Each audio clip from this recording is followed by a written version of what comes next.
Mom has nothing left, my son told the lawyer, his voice as smooth and untroubled as the surface of a deep lake. I stood just outside the conference room door, my hand resting on the cool brass handle, and I did not flinch. My fingers did not tremble. I simply waited. Because to understand that moment, the quiet weight of it in that hushed midtown office, you have to understand the life that came before it. The life my husband, Marcus, and I had built, brick by brick, in our brownstone in Sugar Hill. The life of oxtails simmering on a Sunday, of Sarah Vaughan's voice filling the parlor, of the satisfying clack of dominoes on the mahogany table with the ladies from Convent Avenue. It was a life built on solid things, on trust you could measure.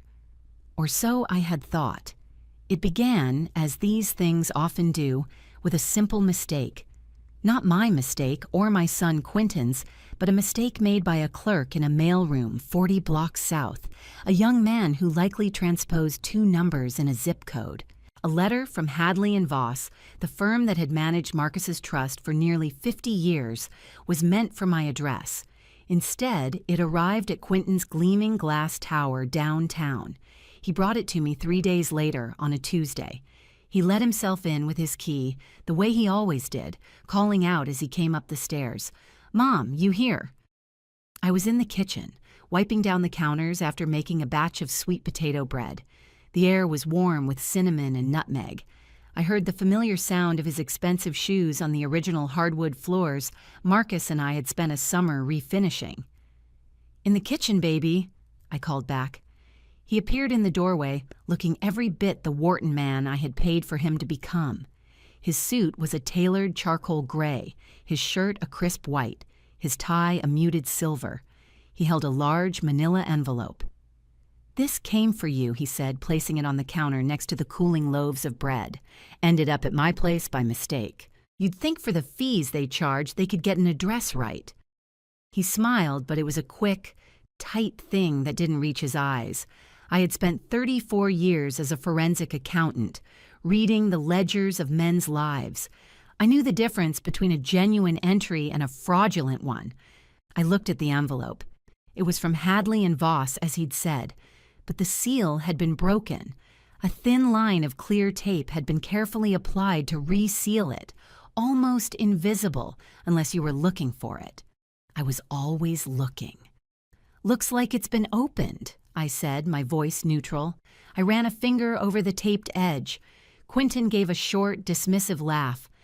"Yeah, sorry about that. My assistant, bless her heart, she opens everything that comes to the office. Standard procedure. She must have sliced it open before she realized it was addressed to you at home. I told her to be more careful." He leaned against the doorframe, all casual confidence. "Probably just the quarterly statements. Nothing exciting." I picked up the envelope. It felt heavier than a simple statement. I didn't open it right away. I placed it on the small desk in the corner of the kitchen where I paid my bills. "Thank you for bringing it by, Quentin. You want a slice of bread? It's still warm." "Can't, Mom. Got a dinner meeting." He checked the watch on his wrist, a sleek, complicated timepiece that had cost more than my first car. "Just wanted to drop that off. You doing okay? Everything good?" "Everything is fine," I said, turning back to my counter. The smell of cinnamon suddenly felt cloying. Too sweet. "Great. All right, I'll call you this weekend." A brief kiss on my cheek, the scent of expensive cologne, and then the sound of his shoes receding down the hall. The front door opened and closed with a solid click. I stood in the silence of my kitchen for a long moment, listening to the hum of the old refrigerator. Then I walked to the desk, picked up the envelope, and slid my letter opener under the taped flap. Inside, there was indeed a quarterly statement, its figures dense and familiar. But underneath it was another set of documents, thicker paper. A cover letter addressed to me from a Mr. Lawrence Boyd, an attorney I had never heard of, with an office on 6th Avenue. And behind that, a 10-page document filled with dense legal language. I scanned the title at the top of the first page, Voluntary Disclaimer of Interest. My breath caught. I read the first paragraph, then the second. The document was a legal instrument that would allow me to renounce my entire inheritance from Marcus's trust. All of it.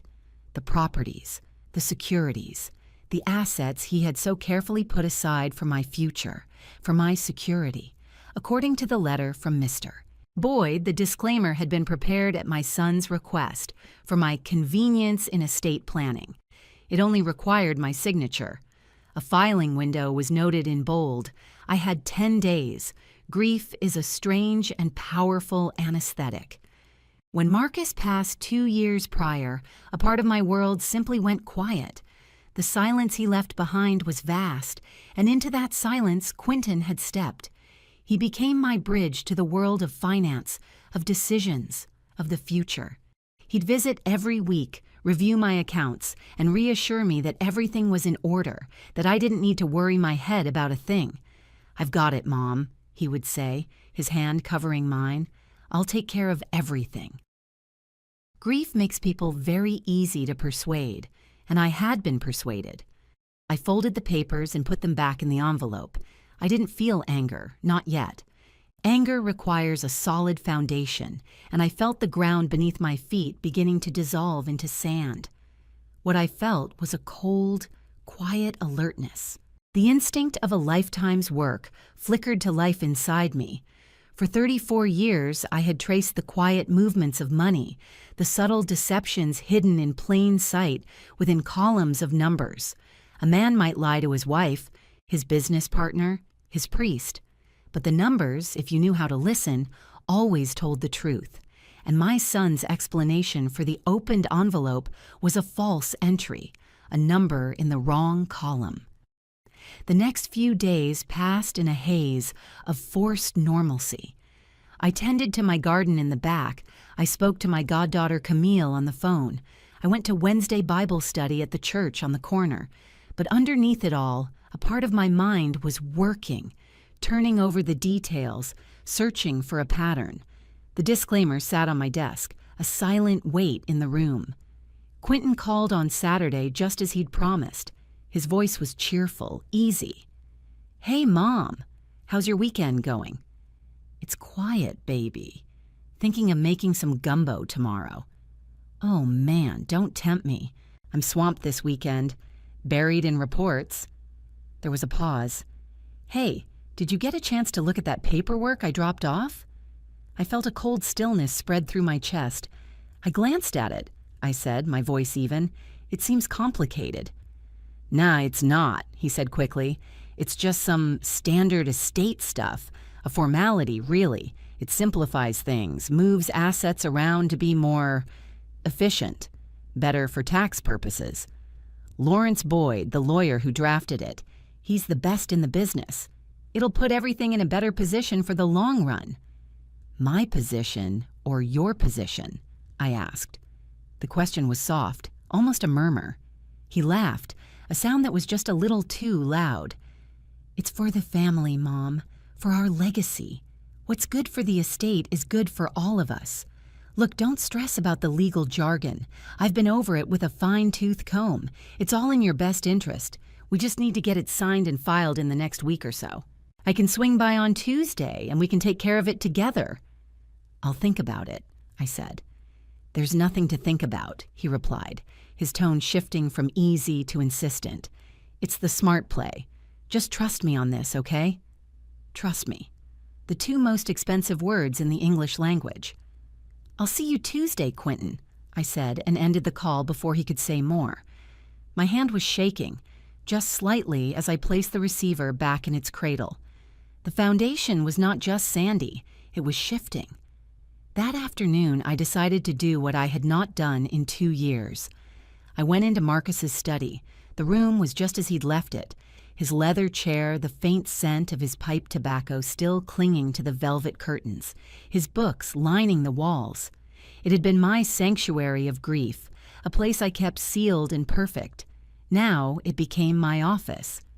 I sat at his wide mahogany desk and began to work.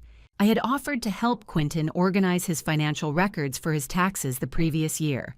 He had gratefully accepted, handing over a box of files and giving me the password to his online brokerage portal. At the time, I'd seen it as a son relying on his mother's expertise. Now, I saw it for what it was, an open door. I logged into his account. My fingers, stiff with a touch of arthritis, moved slowly over the keyboard. I navigated to his portfolio statements, page after page of trades, holdings, gains, and losses.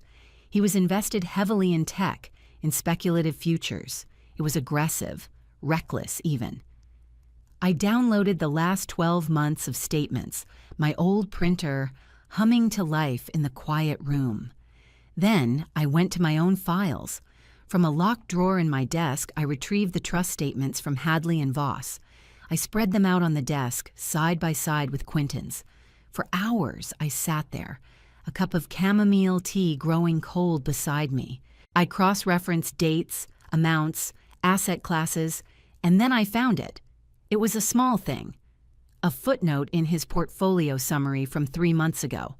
A valuation of his net worth that included a line item, anticipated familial inheritance. The number listed was precise, down to the dollar. It was not a guess. It was not an estimate. It was the exact current market value of a block of commercial properties in Harlem held by the Marcus Ravensdale Trust. Properties that were privately held, their valuations not public knowledge. There was no way for him to know that number, unless he had asked for it. I leaned back in Marcus's chair, the old leather groaning under my weight. The air in the room felt thin, hard to draw into my lungs. My son, the Wharton man, had been quoting the value of my assets as his own. He was using my future as collateral for his present. Apparently, ambition works both ways. It builds and it consumes. The next piece of the puzzle required a phone call I was not looking forward to making. Imogene Hadley was not just the trustee of Marcus's estate. She was the daughter of the man who had been Marcus's closest friend and business partner. The Hadleys and the Ravensdales went back 50 years. A call from me would not be treated as a routine inquiry. I dialed her private line on Monday morning. Her voice was exactly as I remembered, crisp, professional, and warm. "Feeney, how lovely to hear from you. Is everything all right?" "I'm fine, Imogene. Thank you for asking. I apologize for calling you directly, but I have a question about the trust." "Of course. Anything. What can I help you with?" There was a slight shift in her tone. The warmth was still there, but a professional caution had slid into place beneath it. I chose my words with care. "I was reviewing some paperwork, and I was wondering about the valuation protocols for the non-liquid assets, the properties specifically." "They're reassessed quarterly, as you know," she said. "The last valuation was at the end of July. Why do you ask?"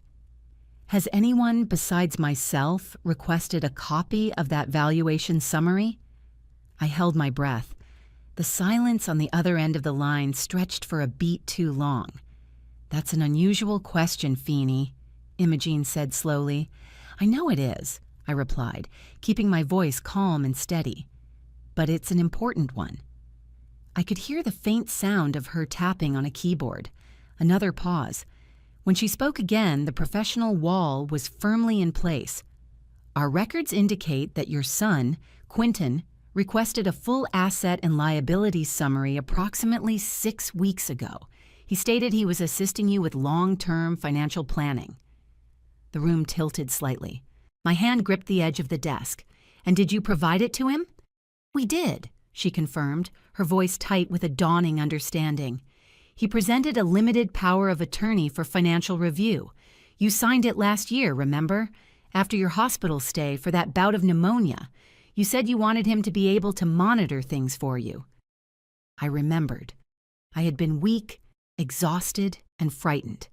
Quinton had sat by my hospital bed, holding a pen, telling me it was just a precaution, a way for him to pay my bills if I was laid up for a while. "Just sign here, Mom. It's for your own protection." I had signed without reading the fine print, the oldest mistake in the book. "Feeney," Imogene said, her voice softening with concern. "Is there something I should know?" The dam of my composure almost broke. I wanted to pour out the whole story, the opened letter, the disclaimer, the brokerage statements, but 34 years of professional discipline held me back. You never show your full hand until the final table. I'm just getting my own records in order, I said, the lie tasting like ash in my mouth. Thank you for your time, Imogene. You've been very helpful. Feeney, wait. Her voice was firm. My father made a promise to Marcus, and I made a promise to my father. If you are in any kind of trouble, you need to tell me. I took a deep, shuddering breath. I may need your help soon, I said, but not yet. I have one more thing I need to do. I'll be waiting for your call, she said. There was no doubt in her voice. It was a statement of fact. I hung up the phone and sat in the silence of the study, the weight of my husband's legacy surrounding me. The pieces were locking into place. Quentin was in financial trouble. He had used a power of attorney, obtained when I was vulnerable, to get a precise accounting of my assets. He was counting on that money, my money, as his own. And now, with the help of a lawyer, he had created a document that would make it legally his, counting on his grieving, trusting mother to sign her life away without a second thought. The cold alertness I'd felt had now sharpened into a fine, hard point of clarity. The fog of grief was finally lifting, and what I saw in the clear air was a betrayal so profound it had no name. But I still needed the final piece, the why. Not the financial why, that was clear enough on his statements. The high-risk trades, the mounting losses. I saw a margin call looming in his future, a debt so large it would swallow him whole. No, I needed the human why. I needed to understand how my son, the boy I had raised, the man whose education I had secured, could look me in the eye and orchestrate my ruin.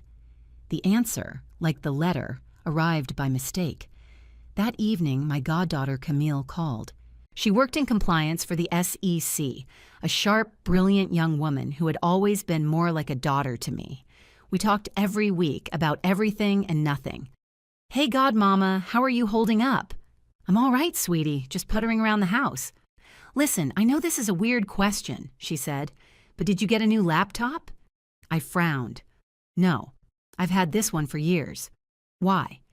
Well, your iCloud account just synced a bunch of new files to the family share drive. Some voice memos, a few documents. I got a notification. I figured you'd upgraded your tech or something. My heart started to beat a slow, heavy rhythm against my ribs. I never used the voice memo feature. I barely knew how the family cloud worked. Quentin had set it all up for me years ago, linking my phone, my laptop, his phone. For emergencies, Mom, he'd said, so we can always share important information. Camille, I said, my voice low, can you see what those files are? I mean, I can. It's a shared drive. Is everything okay, Godmama? You sound strange. Just look, please. I heard her clicking away on her end of the line. Okay. Looks like 3 voice memos. The file names are just dates and times from this afternoon, and a PDF document named Boyd Disclaimer Final. The room went cold. It was the same cold I felt in the hospital waiting room the night Marcus died, a deep cellular cold that had nothing to do with the temperature. Can you play the most recent voice memo for me? I asked. My throat was so tight I could barely get the words out. Are you sure? She asked, her voice laced with worry. This feels weird. I'm sure. There was a moment of silence, then a faint click, and then I heard my son's voice. It wasn't his talking to mom voice, the warm, patient one he used with me. This was his work voice, sharp, impatient, arrogant. Lawrence, it's Quentin. Listen, I'm looking at the final draft of the disclaimer. It looks good. My mother won't read it anyway. She'll just sign where I tell her to. I'll bring her in on Tuesday morning, say 10 o'clock. We'll get it done then.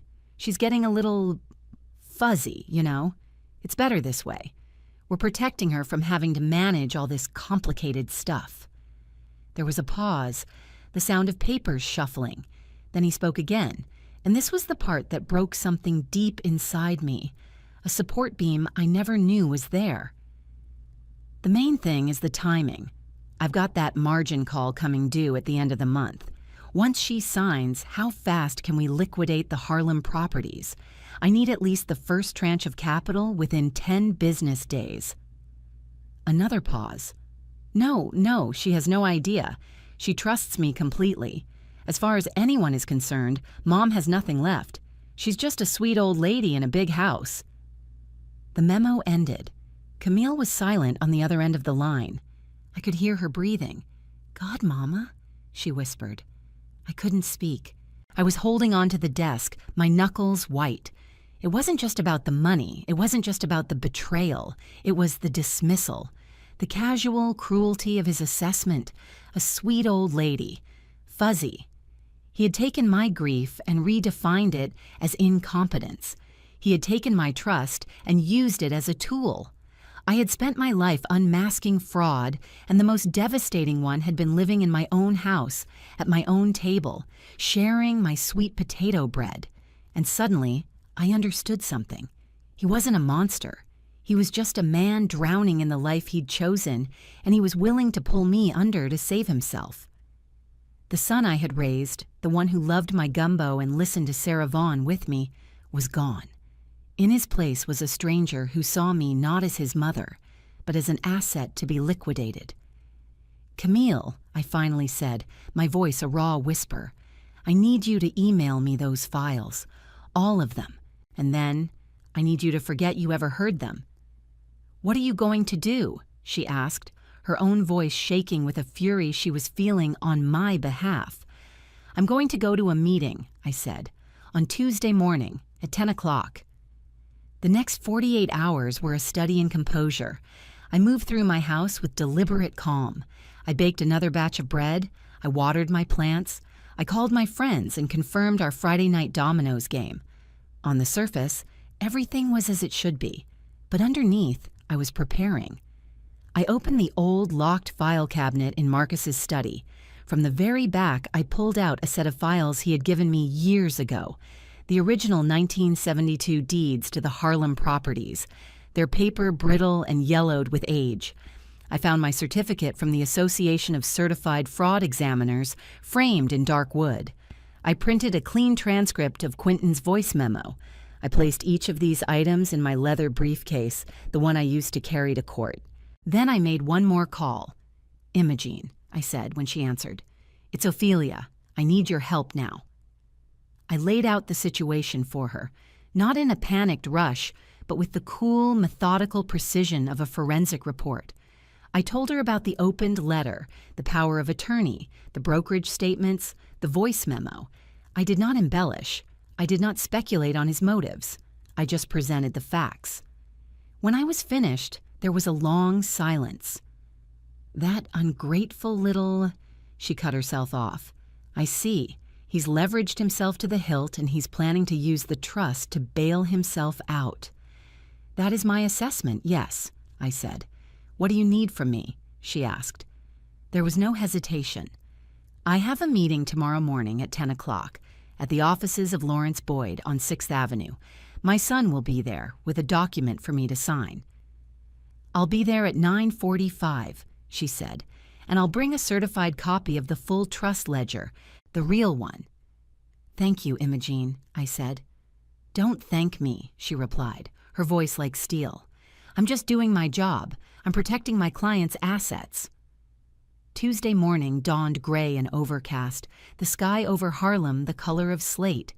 I dressed carefully in a charcoal gray suit, a silk blouse, and the simple pearl earrings Marcus had given me on our 25th anniversary. I looked in the mirror and saw a woman of 70.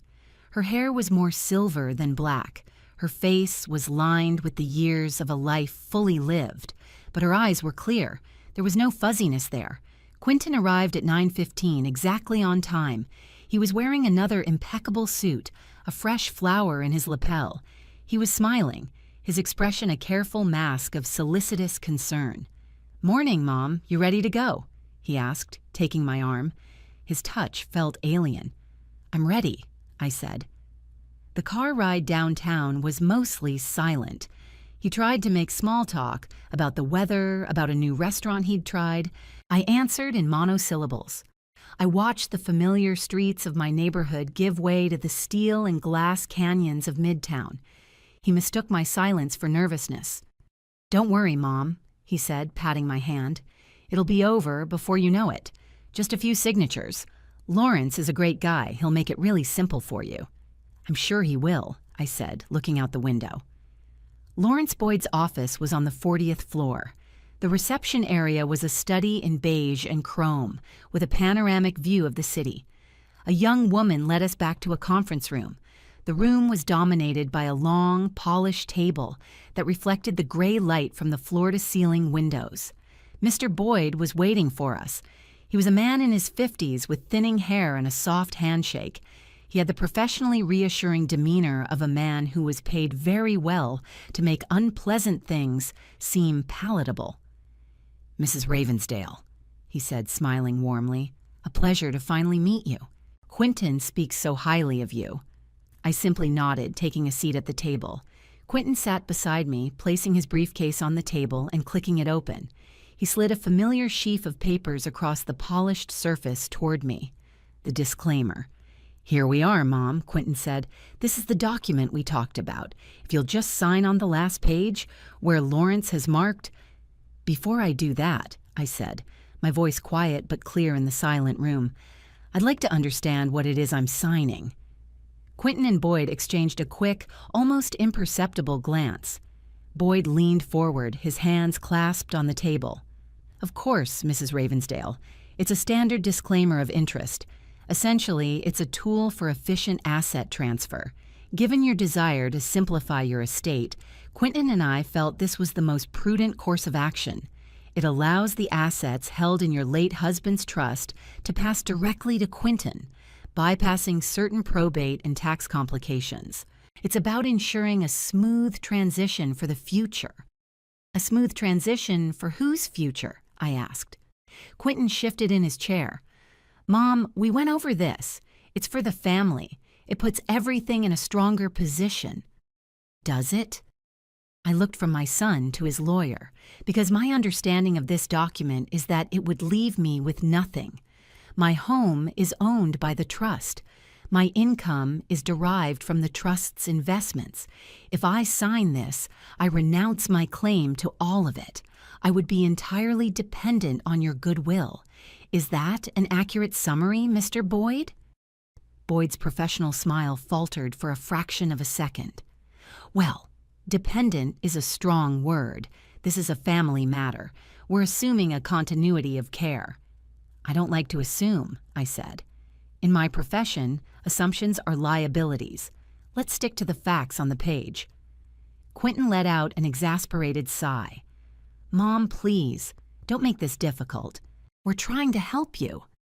"You see, Lawrence," Quentin said, turning to the lawyer and lowering his voice, as if I were a child who wouldn't understand. "This is what I was talking about. She gets confused. The details overwhelm her." He turned back to me, his voice softening into a grotesque parody of patience. "Mom, it's okay. You don't need to worry about the details. I've handled them. All you need to do is trust me." He gestured to the lawyer. "Mom has nothing left," he said with an apologetic little shrug. "No head for this kind of thing anymore. The grief, you know, it's taken a toll." The words hung in the air, echoing the voice from the memo. That was my cue. I didn't raise my voice. I didn't cry. I simply opened my own briefcase, which I had placed on the floor beside my chair. I took out the first item and placed it gently on the table. It was my framed certificate. "I am a certified fraud examiner, Mr. Boyd," I said calmly. "I was licensed in 1985. For 34 years, I worked for the district attorney's office, specializing in tracing hidden assets in complex financial crimes. My head for this kind of thing is, I assure you, perfectly intact." Boyd stared at the certificate. The color began to drain from his face. Quentin looked utterly bewildered. "Mom, what is this?" I ignored him. I reached back into my briefcase and took out the next item, the original brittle deeds from 1972. I laid them on the table next to the certificate. These are the original deeds for the 5 commercial properties in central Harlem that form the core of the trust's assets. My husband gave them to me the day he established the trust. He told me to keep them safe as a reminder of where our security came from the ground up. I know their value, Mr. Boyd, and I know that their value is not public information. I paused, then looked directly at my son, which is why I found it so interesting when the precise valuation of these properties appeared as anticipated inheritance on your brokerage statements 3 months ago. Quentin's face went slack. The mask of solicitous concern dissolved, revealing the raw panic beneath. He opened his mouth, but no sound came out. Boyd, however, found his voice. He was trying to regain control. Mrs. Ravensdale, I'm not sure what you're implying. If your son was assisting you with financial planning— He was not, I interrupted, my voice still quiet, still even. He was using a limited power of attorney, which I signed under duress while recovering from pneumonia, to gain access to confidential trust information for the purpose of securing his own leveraged financial positions. Now, see here, Boyd started, beginning to bluster. That's a very serious allegation. I don't think you're in a position to be making such claims. Frankly, your behavior this morning calls your competency into question. I'm not sure you're capable of making sound decisions regarding this matter. It was at that exact moment that the conference room door opened. A woman entered. She was tall, elegant, and carried an air of absolute authority. She held a thick, leather-bound ledger. It was Imogene Hadley. Her competency is not in question, Mr. Boyd, Imogene said, her voice cutting through the tension like a diamond blade. But yours might be. Imogene Hadley, trustee of the Marcus Ravensdale Trust. She placed the ledger on the table with a solid, definitive thud. And you are? Boyd looked as if he'd been struck. Lawrence Boyd, I am representing the family's interests. No, Imogene corrected him. You are representing Quentin Ravensdale's interests.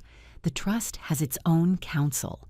And as its trustee, I can tell you that we have received no request from the beneficiary, Mrs. Ophelia Ravensdale, to draft any such disclaimer. In fact, preparing a document that would render the primary beneficiary destitute without a thorough and independent competency evaluation and consultation with trust counsel is, I believe, grounds for a conversation with the State Bar Association. Boyd's face was now ashen. He looked at Quentin, a silent, furious accusation in his eyes. Quentin couldn't meet his gaze. He was staring at the polished surface of the table, at his own distorted reflection. I had one more thing. I reached into my briefcase a final time and took out the printed transcript of the voice memo. I didn't read it aloud. I simply pushed it across the table to Quentin. You synced your new phone to the family iCloud, son, I said, my voice softer now, tinged with a sorrow so deep it felt ancient. You should be more careful with your technology. He looked down at the paper. I watched him read his own words. I saw his shoulders slump, a final, complete deflation. The Wharton man, the hedge fund analyst, the master of a universe I supposedly couldn't comprehend, vanished. In his place was just a boy, caught out with nowhere left to hide. He didn't look at me. He couldn't. The rest was a formality. Imogene handled Mr. Boyd, her quiet, precise language dismantling his career one sentence at a time. The disclaimer was torn in half. New protocols were put in place for the trust, requiring dual signatures from both myself and Imogene for any inquiry or transaction. The fortress Marcus had built for me was secure once more. Quentin never said a word. When it was over, he stood up, his movements stiff and robotic, and walked out of the room without looking back. I watched him go. I felt no triumph, no satisfaction, just a vast hollow ache in the center of my chest. I had won. But oh, what I had lost. Life in the brownstone returned to its familiar rhythm, but the music had changed. It was in a minor key now, The oxtail still simmered on Sundays, but I often ate alone. Sarah Vaughan still sang from the parlor speakers, but her songs of love and heartbreak now carried a different weight. The ladies still came for dominoes on Friday nights. They are the bedrock of my life, those women. They knew something had happened, of course. They saw the absence of my son, the new quiet in my eyes. But they did not pry. They simply showed up, with their laughter and their stories and the comforting solid clack of the bones on the table. They filled the silence. One evening, a few months later, my goddaughter Camille came by for dinner. We sat in the kitchen, the scent of fried chicken hanging in the air. "Have you heard from him?" she asked gently. I shook my head. Not a word. I knew from Imogene that his firm had collapsed under the weight of his debts. He had lost everything he had been trying to save by sacrificing me. "I'm sorry, Godmama," she said, her hand covering mine on the checkered tablecloth. "I am too," I said, and I was. I was sorry for the boy I had raised and for the man he had failed to become. I was sorry for the pressures that had twisted him into someone I no longer recognized, but I was not sorry for what I had done. A woman has to protect her own house. Sometimes, late at night, I sit in Marcus's study. I don't turn on the lights. I just sit in his chair in the dark, and I look out the window at the lights of the city. I think about the ledgers of people's lives, the assets, the liabilities, the profits, and the losses. I had spent a lifetime balancing the books of strangers. It turned out the hardest accounts to reconcile were my own. I had lost a son, but I had found myself again. Not the grieving widow, not the sweet old lady, not the fuzzy-headed mother who needed protecting, but Ophelia Ravensdale, Feeny, a woman who knew how to read the numbers, and who, when the foundation of her world began to crumble, knew how to find solid ground. And on that ground, she would stand. On that ground, she would rebuild.